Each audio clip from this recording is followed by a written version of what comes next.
Good day, my loves. Good morning, good afternoon, wherever you are in the world. I'm so glad to see you, and I'm so glad to be able to spend some time with you today. Our short thought is going to be just that, short, but it's something that I wanted to bring your attention to.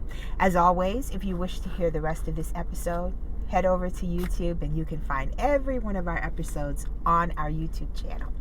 So today I want to talk about what you have the faith to receive. What you have the faith to receive. So every morning I take some time and I read a devotional thought by Sarah Young. It's the Jesus Calling series.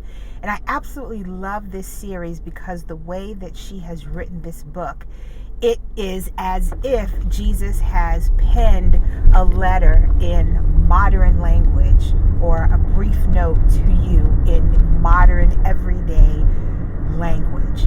And it's amazing. Like, this is one of the best devotionals I have ever read. I love it.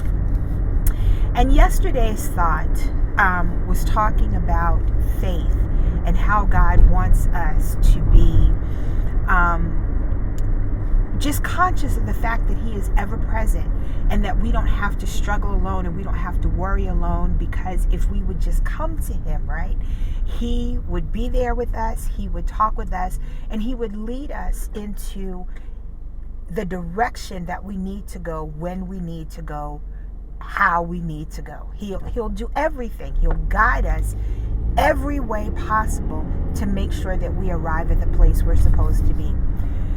And although the reading was extraordinary, it was a very good reading, the one thing that really stood out to me was this sentence.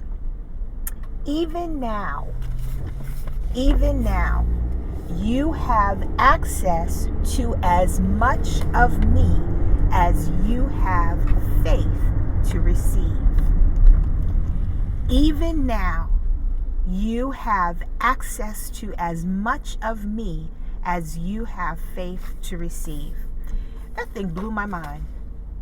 It blew my mind because here we are begging for God, asking for His presence, and He can't scare us off, right? He can't make us fearful of all that He is.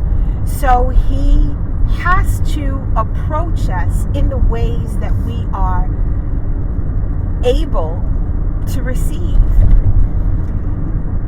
And what really stood out to me about that thought was the fact that if I would just learn to trust Him more, it's not that He's ever failed me, because He hasn't. As a matter of fact, God has done extraordinary things in, for, through my life. So it's not that He's ever failed me, but in my human frailty, I have failed to reach a level of faith that can accept more of Him. And I really started to think about back in biblical times, why was it, God was He was right in your face, present, He was right there. And most times when He gave instruction, you knew it, either you heard it, or you could see the countenance of the person who had been with God, in this example Moses, to get the instructions for the next phase of life. So it was totally visible to them. And I often wonder, how come God doesn't show up in our lives in that way? And then I begin to think He really does, but perhaps because we can't handle more, He can't do more. And so I have decided today that I redecide every day. Let me tell you, it's a decision that I make every day, that I want to learn to trust Him more, because I don't want it to be because of me that God can't work in my life or show up in my life the way that He desires to. And the thing about God is He is a gentle man. He's a gentleman. He does not force Himself upon us. He does not force His will on us. He simply says, open the door of your heart and let me come in. And it's up to you to decide if you'll open the door. It's up to you to decide if you'll let him come in. And so I have redecided today, as I do every day, that I'm going to do my best and pray for his guidance to open the door of my heart just a little bit more so that I have more faith to receive. And let me tell you something. I have seen God do miracles, but there are a few humongous things in my life, 2 humongous things in my life that for me, the responses have been really slow. And in these last few weeks, I have found myself questioning, am I the holdup to the answers? What's going on? Is it something that I'm not doing? Show me, God. And the Lord has shown me that my faith is not where it's supposed to be. He's reminded me how he's brought me through in times past, how he's never left me. And so I've got work to do. I acknowledge that.